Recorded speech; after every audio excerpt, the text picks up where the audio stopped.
トリプルファンタジー水属性リセマラランキング。評価基準は概要欄を見てね。まずは E ランクから。E ランク1人目はカンネーです。カンネーは自分より攻撃力が低いカードの攻撃力を自分と同じまで上げるカードなのだ。このカードはどうして弱いの？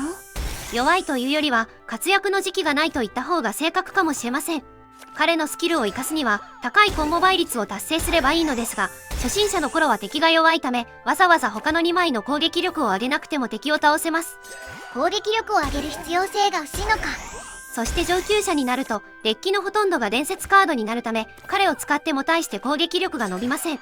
伝説カードは基本攻撃力が高いからね。また彼は自身の攻撃力を上げるスキルがありますが、これはリーダースキルなので用途は狭いです。活躍する時期がないということで E ランクとしました。 E ランク2人目はヨハンです。ヨハンは敵に与えられたデバフを2つ解除してその分マナを獲得するカードなのだ。今のところ敵が強力なデバフを与えてくるシーンがほとんどないため活躍する機会は少ないです。怪物目玉の効果を解除すればいいんじゃない？元も子もない話ですが、攻撃される前に敵を倒した方がよっぽど強いです。それからヨハンは攻撃終了時にマナを3個獲得する効果がありますが、マナ3個のためだけに彼を採用する必要性はほとんどない気がします。同じポジションのガブリエルの方がはるかに強いと思う。最近登場したばかりのカードですが、現状活躍する場面は少ないと考え E ランクとしました。 E ランク3人目はジャック・ドレッドです。ジャック・ドレッドは敵1体を挑発状態にしてクリティカルを与えるカードなのだ。このカードはなんで弱いの？まずクリティカルを与えるには基本彼をリーダーにする必要があり、使い勝手が悪いです。クリティカルを2回分の攻撃と捉えるなら英雄カード並みの性能です。確か同じポジションのトロイはリーダーじゃなくてもクリティカルを出すよね。加えて敵を挑発状態にするスキルも扱いづらいです。攻撃対象が固定されるため後続が他の敵に攻撃できず柔軟に立ち回れなくなります。挑発裏の厄介な敵を先に倒せたり後ずさり持ちの敵を引きずり出せるメリットはあるけど、そういう状況はあまりないのだ。活躍できる場所が少ないので E ランクとしました。次は D ランクになります。 D ランク1人目はアリーです。アリーは敵を倒せないとフィールドにとどまるカードだね。まさにそれが問題で、カードを2枚しか引けなくなるので使うのが難しいです。アリーで攻撃した次のターンに高いコンボ倍率を作るのは難しいのだ。ただしアリーをコピーしてアリーのトリプルで無限に攻撃するデッキがあり、カツライという期間限定の魔人に対して無類の活躍を見せました。が逆に言えばそれ以外の用途はあまりないため B ランクとしました。火の闘技場では強いんだけどね。 D ランク2人目は集中治療師アンナです。アンナは敵の毒状態を解除すると攻撃回数がプラスにされるカードなのだ。このスキルは1ターンに何回でも発動するため、小型モンスターが大量にいる場面ではアンナだけで敵を全滅できます。 PVP で強いのですが使っている人はほとんどいない印象です。アンナで攻撃する前に毒をまかないといけないのが使いにくいのだ。また実験室で羊を攻撃し続けてアンナを育成するファンデッキがありますが、わざわざ使う意味はないと思います。限定的なシーンで活躍するということで B ランクとしました。 D ランク3人目は伯爵の娘コリンヌです。コリンヌは敵全体に攻撃するカードなのだ。加えて個々の敵を 40% の確率でスタンさせます。初心者の頃はかなり強いのですが上級者になると使わなくなります。同じポジションのローランドやアリスの方が使われてるイメージがあるよ。初心者の頃は活躍するので D ランクとしました。 D ランク4人目はリョモーです。リョモーは敵の数に応じて攻撃方法が変わるカードなのだ。敵が1体だけならクリティカル率 100% で2回攻撃し、2体以上なら両側の敵にもダメージを与えます。パッシブで両側に攻撃するのは優秀で PVP で使えなくもないのですが、大型モンスターに対応しづらいのがネックです。同じポジションのイリスやベルフェロンの方が全体攻撃でシンプルに使いやすいんだよね。初心者の間は強いので D ランクとしました。 D ランク5人目はヒパティアです。ヒパティアはコンボ倍率を上げるカードなのだ。彼女は清掃大王の登場によりほぼ介護官となってしまいました。そんな。たまに魔人の遺跡で使っている人がいるため B ランクとしました。 D ランク6人目はロシュクです。ロシュクは敵全体に攻撃して敵を倒せないとさらに2回攻撃するカードだね。彼は基本攻撃力が低く思ったよりダメージが出ません。 PVP で使えないこともないけどどうしても後半の激戦についていけない印象なのだ。初心者の頃は活躍するので D ランクとしました。 D ランク最後の7人目はディアーナです。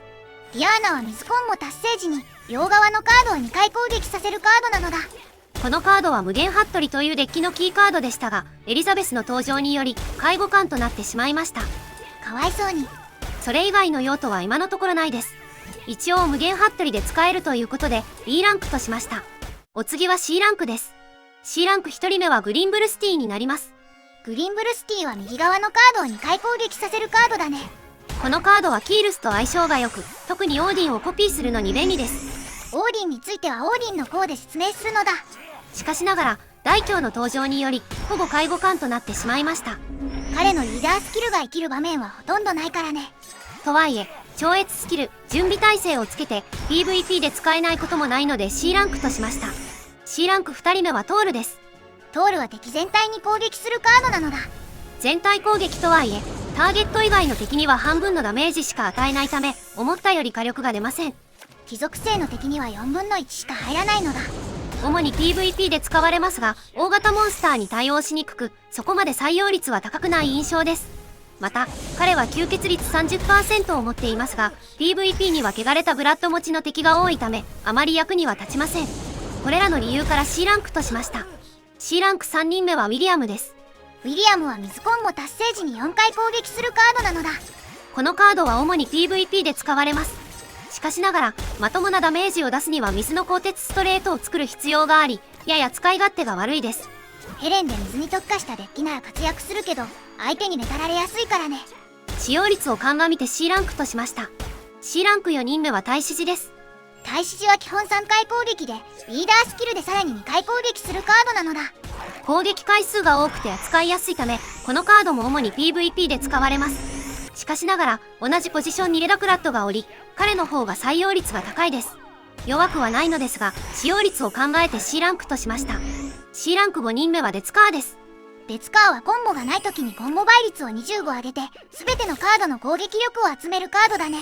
彼もまた主に PVP で使われます。超越スキル神秘の爆発をつけて敵全体に攻撃させている人をたまに見るのだ。また彼は狼に変身できるカードの一人です。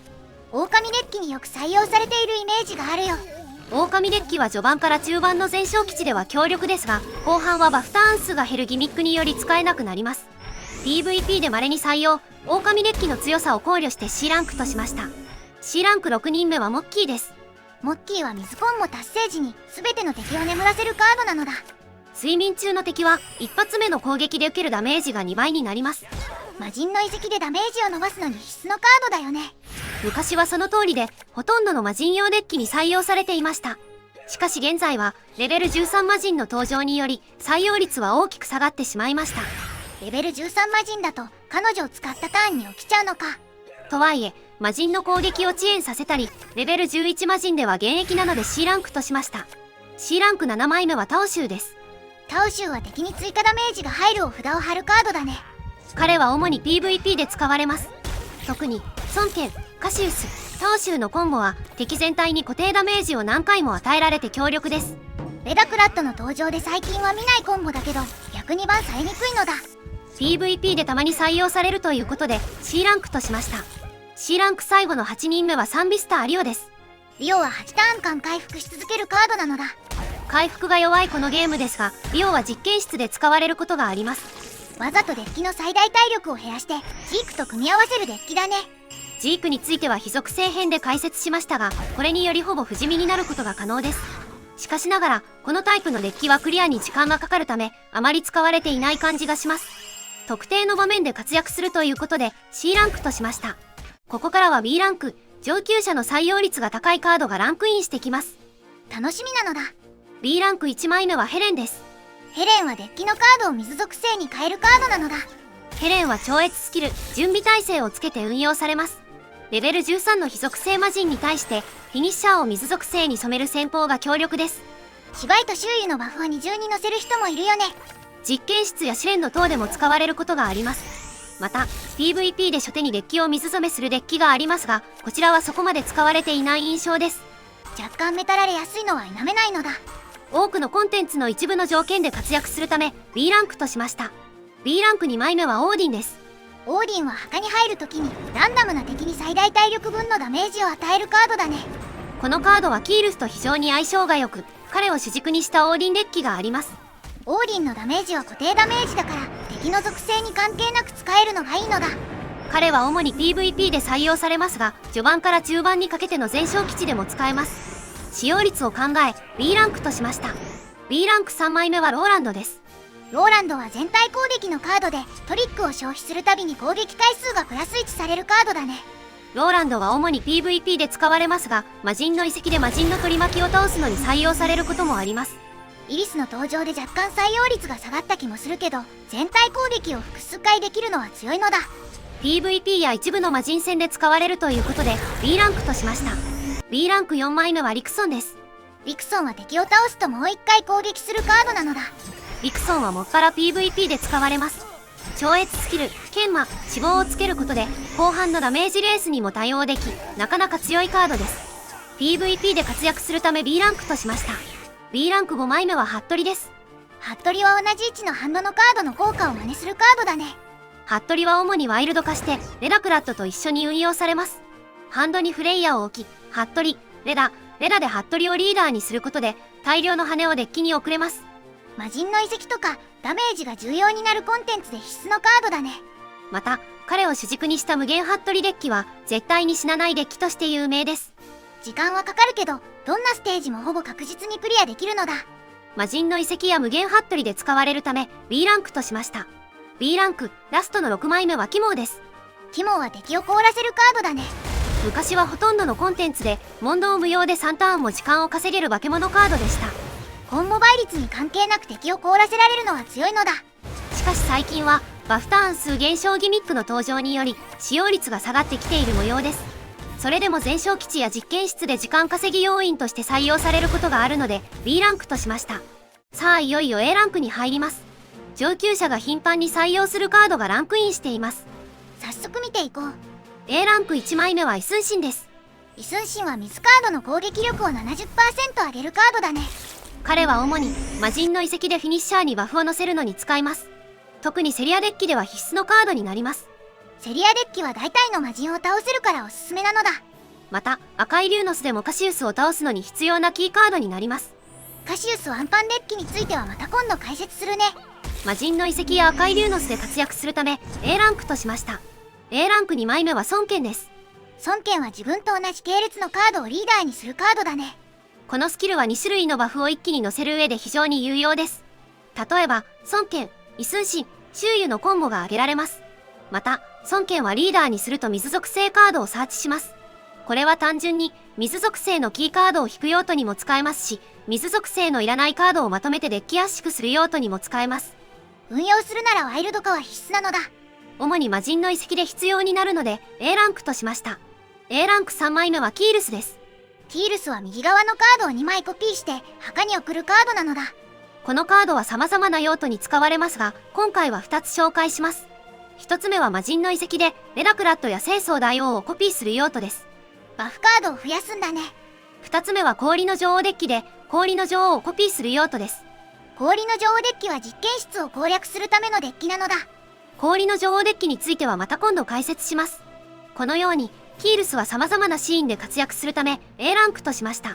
A ランク4枚目は周遊です。周遊は水カードの攻撃力を上げるカードだね。周遊は主に魔人の遺跡でフィニッシャーにバフを乗せるのに使われます。レベル13魔人に対するセリアデッキでは必須のカードなのだ。また赤いリューノスでもカシウスを倒す上で必要なキーカードになります。イスンシンと同じだね。魔人の遺跡や赤いリューノスで強いので A ランクとしました。 A ランク5枚目はルナです。ルナは月を昇らせるカードなのだ。ルナには2つの用途があります。1つ目は狼を変身させる用途で、これは中級者の頃に全勝基地で活躍します。狼デッキは水属性の全勝基地でかなり強いのだ。2つ目は魔法カードにバフを乗せる用途で、これは上級者が魔人の遺跡や PVP で使います。狼デッキ専用のカードだと思ってたけど、他のコンテンツでも活躍するんだね。全勝基地や魔人の遺跡、PVP で使われるため A ランクとしました。A ランク6枚目は大凶です。大凶は左に配置すると他のカードを2回攻撃させるカードなのだ。大凶はキールスやジュジュソナと相性がいいですが、 PVP でアタッカーを複数回攻撃させる用途でも使われます。エリザベスの登場で少し採用率が下がった印象ですが、それでもまだまだ現役です。運用するならワイルド化は必須だね。様々な場面で活躍するため A ランクとしました。A ランク7枚目はトロイです。トロイは基本プリティカル率 100% で、真ん中に配置すると両側のカードの攻撃力を吸収するカードなのだ。彼は昔は魔人の遺跡で最強のフィニッシャーでしたが、レビアやアンディの登場により一線を退きました。しかしながら、トロイはワイルド化ができるため、赤い竜の巣では現役のフィニッシャーです。ただ介護官になったわけじゃないんだね。カシウス討伐で必須になるため A ランクとしました。A ランク最後の8枚目は小鏡です。小鏡は右に置くと他のカードを2回攻撃させるカードなのだ。このカードの評価は大凶と似ています。大凶との違いを強いてあげれば PVP でカシウス、レダクラット、小鏡のコンボがよく使われます。カシウスとレダをちゃんと育成していれば大量に攻撃するやつね。